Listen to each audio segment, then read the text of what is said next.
आत्मचैतन्य ते दिसत नाही, पण ते अविरत असतं. दृश्यमान वस्तूच या नाशवान असतात. म्हणून श्रीकृष्णाचीच भक्ती करायची, कारण श्रीकृष्णाला काम स्पर्शू शकत नाही, म्हणून त्याचं सर्व काही मंगल आहे. भागवतामध्ये 3 मंगलाचरण दिलेले आहेत. किती दिले मंगलाचरण? 3 दिलेले आहेत. कोणते? पहिल्या स्कंधामध्ये व्यासांचं आहे, द्वितीय स्कंधामध्ये शुकाचार्यांचं आहे आणि समाप्तीला सुतांचं आहे. मंगलाचरणामध्ये व्यास लिहितात, सत्यम परम धीमहि, सत्य स्वरूप परमेश्वराचंच आम्ही ध्यान करतो. म्हणजेच त्रिकाळ आम्ही त्या सत्याच्याच सानिध्यामध्ये राहतो. आता ते सोडून द्या, आजकाल कलियुगामध्ये आम्ही गीतेवर हात ठेवतो. काय सांगतो? खऱ्या अर्थाने असत्य सांगतो. तिथे उभं राहून सांगताना सत्य बोलणार म्हणतो, पण खऱ्या अर्थाने असत्य बोलतो. तर हे फार विडंबन आहे खऱ्या अर्थाने. पण जर आम्ही त्रिकाळ सत्यम परम धीमहीचा ध्यास करत बसलो, म्हणजे मग काय होणार? अखंड नामस्मरण, इंद्रिय दमन, शमदम, अष्टांग योग नियमांचं पालन, अतूट विश्वास, श्रद्धा, अद्वैतता साधली की तोच परमानंद आहे. त्याच्या पलीकडे दुसरं काहीही नाही आहे. फक्त आम्हाला त्या परमानंदापर्यंत जाण्यासाठी कुठेतरी आम्ही स्वतःला रोखतो, कारण आम्हाला कळत नाही की नेमकं भगवंतापर्यंत कुणी जायचं. आणि आम्हाला संत सांगतात की भगवंतापर्यंत जाण्यासाठी काहीही अडचण येत नाही, फक्त मानसिक तेवढं असतं की मी कसा जाऊ. आवाज मोठा का नाही?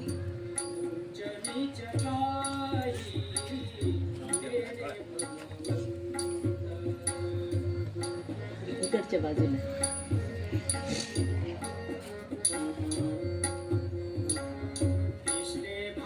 भक्ती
हरये नमः हरये नमः हरये नमः.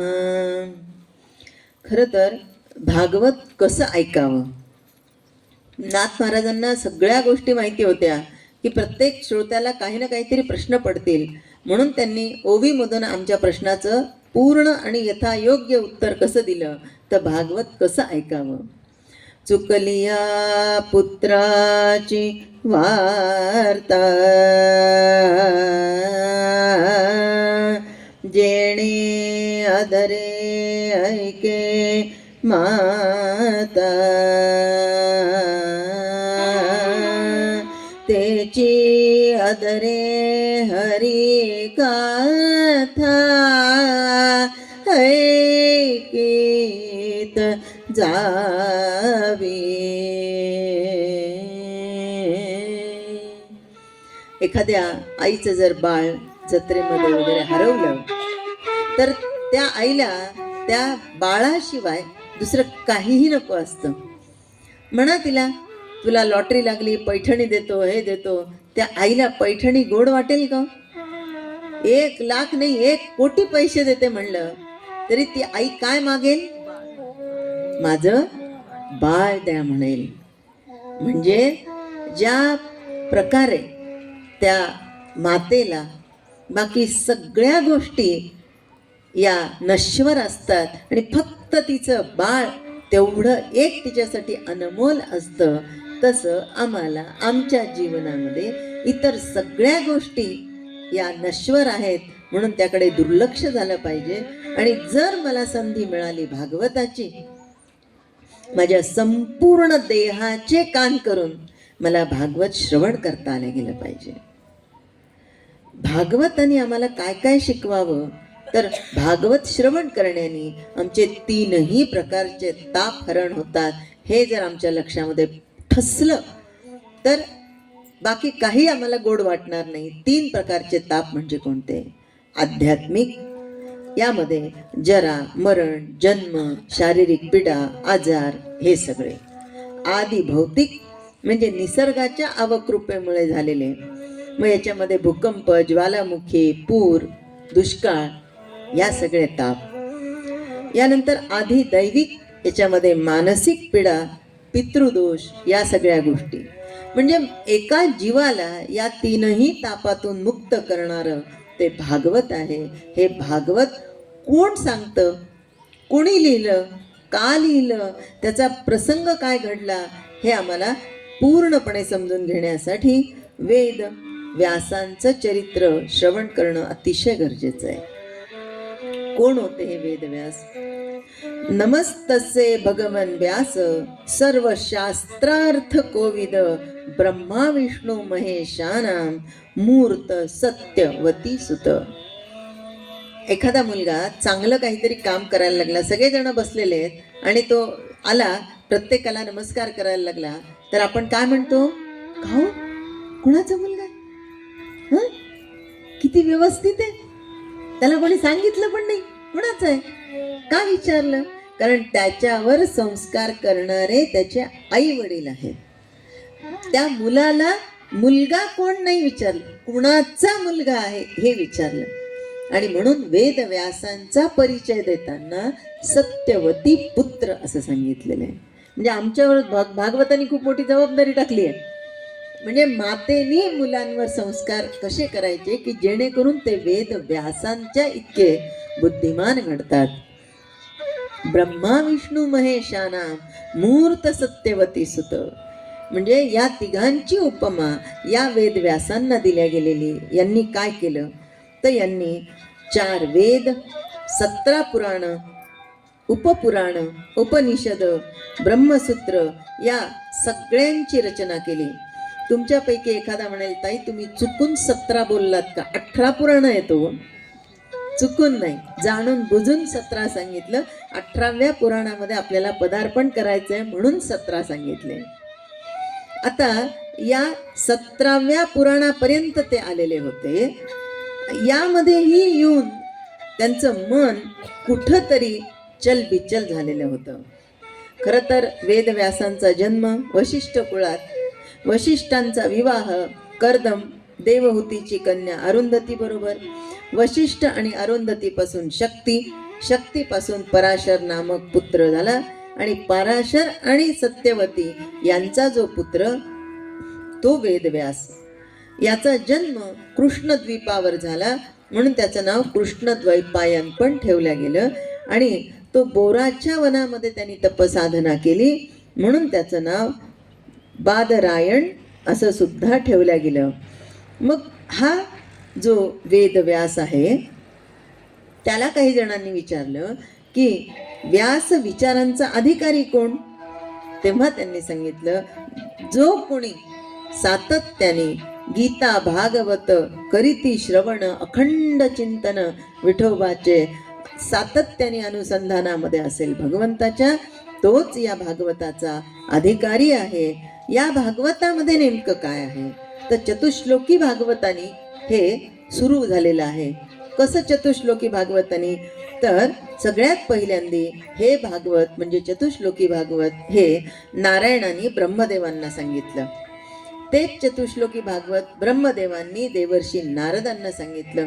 हेच चतुश्लोकी भागवत देवर्षी नारदांनी वेदव्यासांना सांगितलं आणि वेदव्यासांनी याच चतुश्लोकी भागवतापासून 12 स्कंद 335 अध्याय यातून आणि 18,000 श्लोक असं हे श्रीमद भागवत आपल्या सगळ्यांसाठी तयार करून दिलेलं आहे. मग हे श्रवण करायचं आहे, आम्हाला ऐकायचं आहे. कसं ऐकायचं आहे तर श्रवण करण्याची 3 अंग आहेत. एक कसं ऐकायचं, श्रवणाची 3 प्रधान अंग कशी तर श्रद्धा, जिज्ञासू आणि निर्मत्सरता या 3 गोष्टीतून आम्हाला श्रवण करायचं. श्रद्धा यामध्ये श्रोत्यांनी मन एकाग्र करून त्यावर श्रद्धा ठेवून ते श्रवण करायचं. म्हणजे जिज्ञासू इच्छा असेल तरच लाभ होणार. जो कोणी जाऊ दे ना, घरात बसायचंच आहे त्याच्यापेक्षा इथं जाऊन बसू, त्यांना काही उपयोग होत नाही. जिज्ञासा पाहिजे की खरंच आज काय ऐकायला मिळणार आहे, आजचं किती राहिलं, उद्या काय ऐकायला मिळणार आहे. आता आज आपल्याला खूप उशीर झाला, आत्ताच 4 वाजलेले आहेत, त्याच्यामुळं आजचं काही भागवताचा जो ठेवलेला प्रोफार्मा आहे तेवढा पूर्ण होणार नाही आहे. आपलं भागवतच उशिरा सुरू झालेलं आहे. मग जे राहिलं त्याची उद्या मला कोणीतरी आठवण करून द्यायची, तो जिज्ञासू श्रोता. त्यानंतर निर्मत्सरता, कथेसाठी दीन आणि नम्र असं होऊन कथा श्रवण करायची. आता एकदा काय झालं होतं, रामायण ऐकायला एक श्रोता गेला होता. आपण श्रवणाचं बघतोय म्हणून रामायण ऐकायला गेला.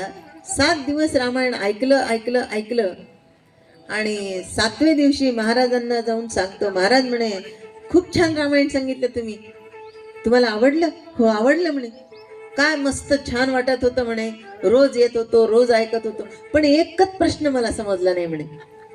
7 दिवस मी रामायण ऐकलं पण मला एक प्रश्न समजला नाही, सांगता का?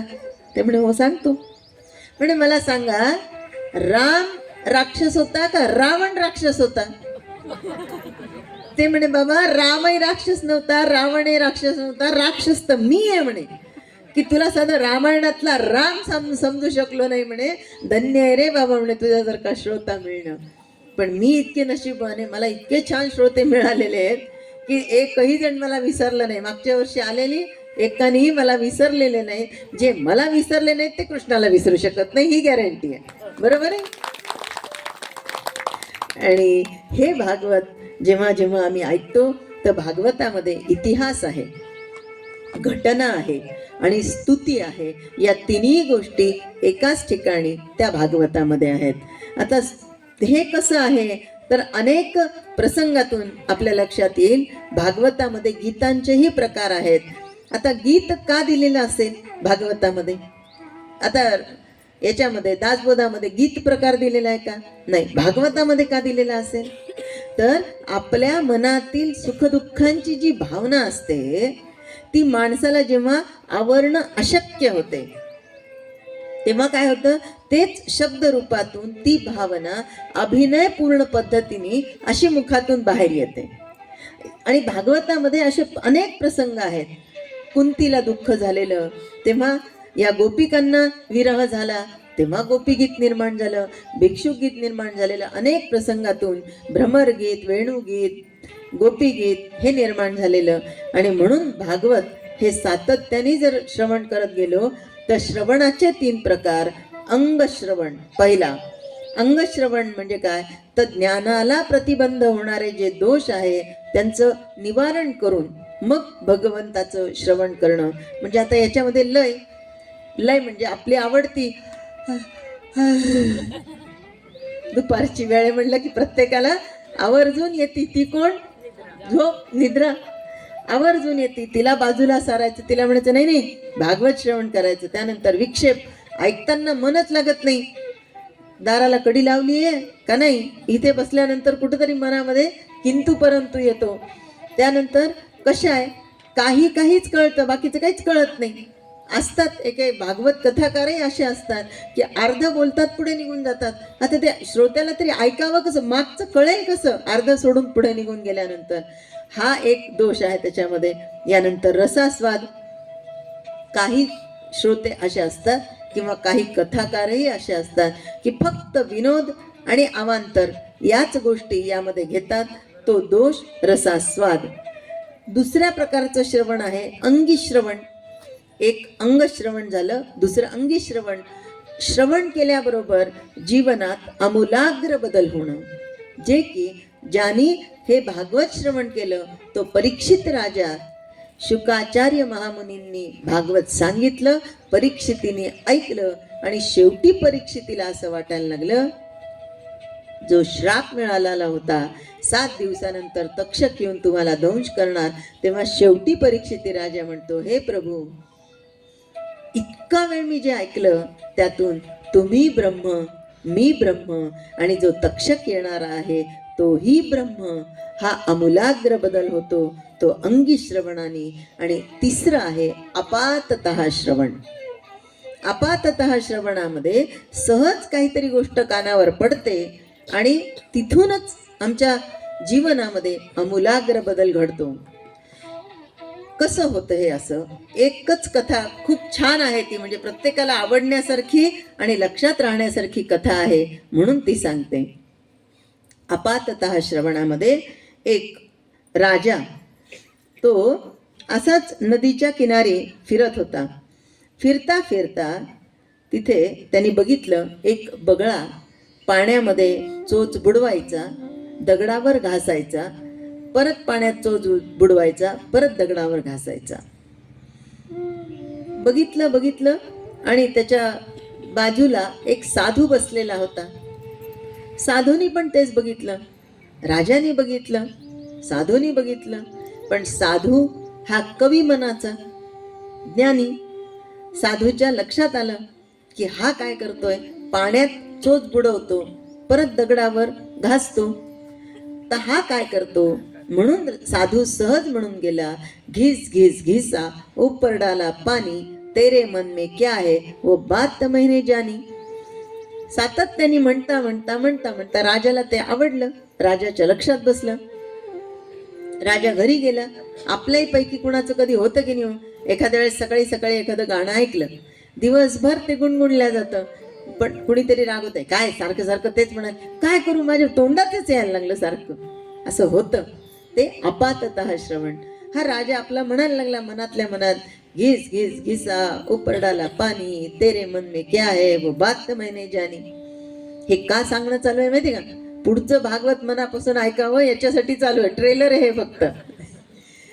मग दुसऱ्या दिवशी राजाकडे दाढी करायला तो नावी आला. त्या काळातले नावी ते जे वस्त्र आहे ते वस्त्र असा घासायचा, त्याच्यावर पाणी टाकायचा. आता ते करता करता त्यांनी केलं ना असं राजाला लावणार, तितक्यात राजा म्हणाला कालचं वाक्य, घिस घिस घिसा ऊपर डाला पानी, तेरे मन में क्या है वो बात मैं. नाही राजे सरकार, नाही, चुकलं, माझं तसं काही नाही, याचं तसं काही नाही, ह्याला काय झालं. पटकन राजाच्या पायावर डोकं टेकवलं, ढसढसा रडायला लागला, राजे सरकार मला माफ करा, माझ्या मनात काही नव्हतं, माझं काही नव्हतं. राजाच्या लक्षात आलं काहीतरी काळं बेरं झालेलं आहे. राजाने त्याला खायला प्यायला दिलं, सांगितलं शांत हो म्हणे. काय झालं? राजे सरकार, प्रधानजींनी सांगितलं हो मला, नाही तर माझा काही हेतू नव्हता. ठीक आहे ठीक आहे, काय सांगितलं प्रधानजी? नाही नाही माझं काही, अरे बाबा तुझं काही नाही रे. प्रधानजींनी काय सांगितलं? प्रधानजींनी सांगितलं की राजा हा तर काही मरत नाही, आपल्याला काही लुटारूपणा करता येत नाही, तुला मी 5 गावं देतो, तू दाढी करताना राजाची नस काप, पुढचं मी बघतो. आणि मी आत्ता तुमची नसच कापणार होतो, तितक्यात तुम्ही मला पकडलं. घिस घिस घिसा ऊपर डाला पाणी, तेरे मन में क्या है वो बात मैंने जानी. राजाला साधूचे शब्द आठवले. जर समजा मी काल मनापासून ते शब्द ऐकले नसते तर आज माझा प्राण गेला असता. खरं तर राजाने ते सहज ऐकले होते, सहज कानावर पडलं होतं. राजा काय मुद्दाम दाराला कुलूप लावून तिथे येऊन बसला होता का? तो साधू काय म्हणणार आहे ते? असंच भागवताला रोज वेळेवर 2 वाजता यायचं. 2 वाजता आल्यापासून भागवताची आरती होऊन जाईपर्यंत मन चित्त एकाग्रतेने एक न एक शब्द ऐकायचा. न जाणू कोणता शब्द आमच्या जीवनामध्ये आमूलाग्र बदल घडवून आणेल हे सांगता येत नाही. राजाचा जसा प्राण वाचला तसे आमचे अनेक प्रसंगातून सुटका होऊन आमचे प्राण वाचणं म्हणजे आम्ही भगवत स्वरूपी एक रूप होणं हे घडायचं असेल तर सातत्याने आम्ही भागवत श्रवण करायचं. आणि सच्चिदानंद रूपाय विश्वोत्पत्त्यादी हेतवे तापत्रय विनाशाय श्रीकृष्णाय वयम नमः नमस्कारातून या भागवताची निर्मिती झाली. नमस्कार का करायचा? नमस्कार केव्हा केला जातो? आधी जर मनामध्ये भावना असेल, आदर असेल तर इंद्रियांनी ती क्रिया घडते. म्हणून आदर आधी मनामध्ये निर्माण झाला गेला पाहिजे, मग इंद्रियाची क्रिया घडते आणि क्रिया घडल्यानंतर आम्हाला आशीर्वाद प्राप्त होतो. म्हणून भागवताची निर्मिती ही या नमस्कारातून झालेली आहे. भागवत किती दिवस ऐकतो? 7च दिवस ऐकतो. कधी कुणी ऐकलं का 9 दिवसाचं भागवत होतं म्हणून? भागवतालाच काय म्हणतो आम्ही? भागवताचा सप्ताह म्हणतो, म्हणजेच 7 दिवस. रविवार ते पुढच्या ह्याच्यापर्यंत. परत रविवारी येतो का आम्ही भागवताला? नाही येत. 7च दिवसामध्ये का ऐकायचं? कारण या वारांपासून आम्हाला खूप काही शिकायला मिळतं. जीवाची क्रमानं कशी प्रगती होते या वारांनी थोडंसं बघूया. आता पहिला सुट्टीचा वार घेऊ, कारण सगळ्यांना सुट्टी म्हणलं की आनंद मिळत असतो. आपल्याला नुसते सुट्टी, पण फक्त घरी आहेत याचा आनंद असतो. पहिला घेऊ रविवार. रविवार म्हणजे काय? सूर्याचा वार. सूर्य स्वतः तप करतो आणि संपूर्ण जगाला, संसाराला प्रकाश देतो. आता जो स्वतः तप करून, कष्ट सहन करून दुसऱ्यांना प्रकाश देतो, त्याच्या जीवनामध्ये शांती येते. काय येते त्याच्या जीवनात? आणखीन एक प्रश्नाची उत्तर येईपर्यंत भागवत पुढे जातच नाही आपलं. वाईट खोडे. का वाईट खोडे? कारण आपले सगळे ग्रंथ हे संवादातून आहेत. एकटाच, बरं विचार करा, एकटाच एक माणूस बडबड बडबड बडबड करत राहिला, आपण काय म्हणतो त्याला? असं मला म्हणून घ्यायचं. हे जमलं. म्हणून प्रश्नाची उत्तरं दिल्याच गेली पाहिजेत. हे काय आहे? संवादातून भागवत निर्माण झालेलं आहे. दासबोध संवादातून निर्माण झालेलं आहे. गुरुचरित्र संवादातून निर्माण झालेलं आहे. आणि म्हणून संवाद हा अतिशय गरजेचा आहे. पहिल्यांदी रवी म्हणजे सूर्य याच्या जर आम्ही प्रार्थना केली तर आमच्या जीवनामध्ये शांती निर्माण होते. मग रविवार नंतर येतो सोमवार म्हणजे चंद्रमा, अर्थात शीतलता. परोपकारी व्यक्तीलाच शांती मिळते. ज्याच्याकडे शांती आहे तोच परोपकार करू शकतो. त्यानंतर येतो मंगळवार. शांतीमुळे जीवनामध्ये मंगल घडत असतं. मंगल म्हणजे शुभ घडतं. नंतर येतो बुधवार. बुध म्हणजे ज्ञान, अर्थात ज्ञानी, ज्याच्या जीवनात मंगल झाल्याने बोध आहे तर मग त्याला ज्ञान येतं, आणि ज्याला ज्ञान येतं तो गुरुस्थानी असतो. बुधवार नंतर गुरुवार, गुरुचा वार आहे. ज्ञानी झाल्याने त्याला गुरु असं म्हणतात. आणि गुरु मन आणि स्वभावाची सुधारणा करतात, ज्याची प्रत्येक क्रिया ही ज्ञानमय आणि उत्तम असते, म्हणून तो गुरु. त्याच्यानंतर येतो तो शुक्र. शुक्र म्हणजे गुरु झाल्यानंतर जीवनामध्ये शुक्र म्हणजे संयम येतो. जो ज्ञानी आहे ना तो संयमी असतो, ज्ञानी गुरु असतो. आणि म्हणून संयम आल्याने व्यक्ती स्वतःच पराक्रमी बनतो. आणि शुक्र याचा अर्थ पराक्रम हा देखील होतो. जो पराक्रमी असतो त्याला शनी मागे लागत नाही.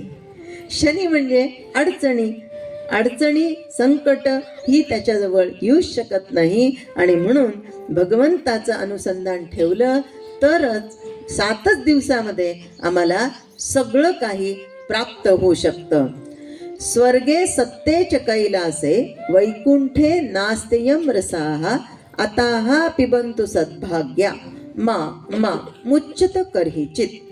हे भाग्यवान श्रोत्यांनो, आम्हाला भगवंतानीच सांगितलेलं की हे भाग्यवान श्रोत्यांनो, हा भागवत रस स्वर्गलोक, सत्यलोक, कैलास, वैकुंठ इथे कुठेही नाही. कुठे नाहीये? हा स्वर्गात नाहीये, सत्यलोकामध्ये नाहीये, कुठेच नाहीये. फक्त हा कुठे आहे? पृथ्वी तलावर आहे. म्हणून भक्तगणांनो, तुम्ही याचं यथेष्ट पान करा आणि या संसारातून मुक्त व्हा. तुम्ही म्हणाल मुक्त व्हायचं म्हणजे पळून जायचं का घरातून? नाही, प्रपंचातून मुक्त व्हायचं, संसारातून मुक्त व्हायचं. ते देहानी नाही व्हायचं तर मनाने व्हायचं.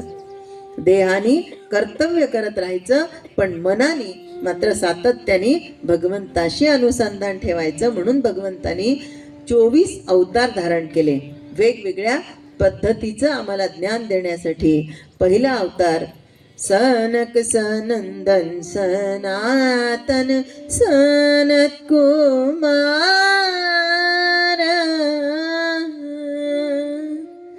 हे ब्रह्मचर्याचं प्रतीक आहे. दुसरा अवतार वराह अवतार, म्हणजे श्रेष्ठ सत्कर्म जेव्हा घडल्या जातं तेव्हा संतोष प्राप्त होतो, तो वराह अवतार. नंतर नारदांचा अवतार, जेव्हा संतोष प्राप्त झालेला असतो तेव्हा भक्ती वृद्धिंगत होते, म्हणून तिसरा नारदांचा भक्तीचा अवतार. ब्रह्मचर्य पालन केल्याने प्राप्त स्थितीमध्ये संतोष प्राप्त होतो आणि मग साधकाला भक्तीची प्राप्ती होते. नंतर नरनारायणाचा म्हणजेच भगवंताची भक्ती केल्यानंतर हा अवतार निर्माण होतो. कपिल देवाचा, दत्तात्रयाचा, मग यज्ञ, वृषभदेव, पृथुराज, मत्स्यनारायण, कुर्म, धन्वंतरी, मोहिनी, अनेक अवतार भगवंतांनी धारण केले. आणि या 24 अवतारांचं महात्म्य आम्हाला या भागवतामध्ये ऐकायला मिळतं. पहिला दिवस हा फक्त महात्म्यामध्येच जात असतो. अश्वमेध सहस्त्राणी वाजपेय शतानीच शुकशास्त्र कथा याश्च कलां नाहिंती षोडशीम. यामध्ये हजारो अश्वमेध यज्ञ आणि शेकडो वाजपेयी यज्ञ हे या शुकशास्त्राच्या 16व्या भागाचीही बरोबरी करू शकत नाहीत. आपण सगळे किती भाग्यवान आहोत की आम्हाला या एका परिवारामुळे, फक्त त्यांच्या आईमुळे आम्हाला सगळ्यांना भागवताचा योग दरवर्षी प्राप्त होणारा आहे. दीपक दादा आणि हे पूर्ण परिवार, त्यांनी कोणत्या जन्मामध्ये किती पुण्य प्रदान केलेलं असेल की ते आत्ता आमच्या ओटीमध्ये हे पुण्य देत आहे की आम्ही तर ऐकतोच, आमच्याबरोबर तुम्ही सगळेजण ऐका. म्हणून भागवताची बरोबरी कितीही शास्त्रांची 16% सुद्धा बरोबरी करू, 16 सुद्धा बरोबरी करू शकत नाही. श्लोकार्थ श्लोक पादम वा नित्यं भागवतोद्भवम पठश्च स्वमुखे नैव यदिच्छसी पराम गतिम. जर आपल्याला मोक्ष प्राप्तीची इच्छा असेल तर श्रीमद भागवताच्या अर्ध्या, एकच किंवा 2 शब्द किंवा चतुर्थांश श्लोकाचं नित्य पाठन केलं, मुखातून नुसतं रामकृष्ण हरी जरी निघालं तरीही आम्हाला पुण्य प्राप्त होतं, पण त्याच्यामध्ये नित्य नेम नामी तो प्राणी दुर्लभ. पुढचं काय ते आम्ही मागतो, पहिलं नाही मागत, पहिलं नाही शक्य होत आम्हाला. आणखीन याचं महात्म्य काय सांगितलं, दुर्लभैव कथा लोके श्रीमद भागवतोद्भवा कोटी जन्म समुत्थेन पुण्येनैव तु लभ्यते. कोट्यावधी जन्मातील पुण्यसंचयानंतरच प्राप्त होणारी ही श्रीमद भागवत कथा जगामध्ये दुर्लभ आहे. सगळ्यांना सगळं मिळत नाही. अख्खं गावाला माहिती आहे भागवत कथा आहे म्हणून, इकडचा भाग इतका रिकामा का राहिला? कारण भाग्याशिवाय भागवत मिळत नाही. जिथे जिथे भाग्य उदयाला येतं तिथेच भागवताचं श्रवण मनन चिंतन निधिध्यासन हे घडतं. भागवत हे चतुश्लोकी भागवतातून निर्माण झालेलं, ते चतुश्लोकी भागवताने आपण भागवताची सुरुवात करतो. म्हणून आपल्याकडे संहिता वाचन न करता आपण सरळ भागवत कथा करतो. आपल्याकडचा पेज नंबर 3 वर हे चतुश्लोकी भागवत आहे, ते आपण आधी ऐकूया आणि मग भागवताला प्रारंभ करूया.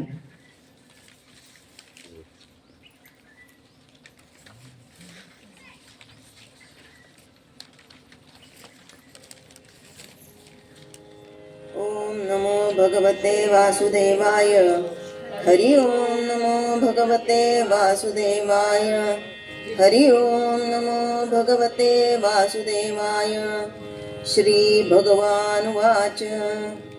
ज्ञानं परमगुह्यं मे यद्विज्ञान समन्वितं सरहस्यं तदंगं च गृहाण गदितं मया. यावानहं यथा भावो यद्रूप गुणकर्मकाः तथैव तत्त्वविज्ञान अस्तु मे मदनुग्रहात्. अहमेवासमेवाग्रे नान्यद् यत्सदसत्परं पश्चादहं यदेतच्च यो वशिष्येत सोऽस्म्यहम्. ऋतेऽर्थ यत् प्रतीयेत न प्रतीयेत चात्मनि तद्विद्यादात्मनो मायां यथा भासो यथा तमः. यथा महन्ति भूतानि भूतेषु चावचेष्वनु प्रविष्ठान्यप्रविष्ठानि तथा तेषु न तेष्वहम्. एतावदेव जिज्ञास्यं तत्त्वजिज्ञासुनात्मनः अन्वयव्यतिरेकाभ्यां यत्स्यात् सर्वत्र सर्वदा. एतत्मतं समातिष्ठ परमेण समाधिना. भवान् कल्पविकल्पेषु न विमुह्यन्ति कर्हिचित्. कायेन वाचा मनसेन्द्रियैर्वा बुद्ध्यात्मना माव प्रकृति स्वभावतं करोमि यद्यं सकलं परस्मै नारायणायति समर्पयामि. गोपाल कृष्ण भगवान की जय. हे चतुश्लोकी भागवत ऐकता ऐकताच या वेदव्यासांना प्रेरणा मिळाली आणि वेदव्यासांनी या चतुश्लोकी भागवतातून 335 अध्याय आणि 18,000 श्लोक तयार केले, 12 स्कंद तयार केले आणि श्रीमद भागवत आम्हाला दिलं. पण तत्पूर्वी वेदव्यास यांनी 17 पुराणं लिहिलेली होती, उपनिषद लिहिली होती, 4 शास्त्र, 6 शास्त्र, 4 वेद, सगळं तयार केलेलं होतं. असं कुठेतरी वाटत होतं की काहीतरी कमी पडलंय.